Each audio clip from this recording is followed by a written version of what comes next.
Bonsoir, bonsoir à tous. Il lance on ne peut mieux la saison mondiale de biathlon en Suède. Le Jurassien Quentin Fillon-Maillet a remporté cet après-midi la compétition de la poursuite, 12 km et demi et surtout un dernier tir sans faute. Le natif de Champagnole, âgé de 33 ans, qui avait pris hier déjà la 3e place sur le premier sprint de la saison. Aujourd'hui, il a tout simplement offert la première victoire de la saison en individuel à la France. Pendant ce temps-là, à Chalon-sur-Saône, 1300 participants courent depuis cet après-midi dans le centre-ville. C'est la 48e édition de la corrida pédestre qui se déroule jusqu'à 20h ce soir.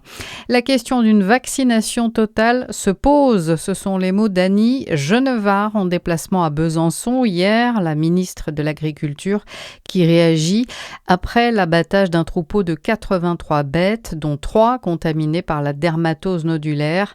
Annie Genevard qui laisse entendre qu'une vaccination totale du cheptel français pourrait donc être envisagée. Elle va se réunir mardi avec le Parlement de l'élevage pour aborder la question.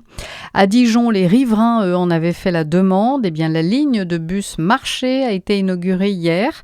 Tous les samedis matins, elle va traverser Dijon pour relier le marché des Halles. Depuis la suppression de la liane 4 en septembre, se rendre directement dans le centre piéton de Dijon devenait compliqué depuis certains quartiers. À Beaune, comme chaque année, désormais les Restos du Cœur de Côte d'Or vont organiser leur 31e vente aux enchères de vin. Ce sera vendredi. Les lots sont toujours offerts par une 50aine de viticulteurs et négociants et le record à battre cette année est de 31 000 €.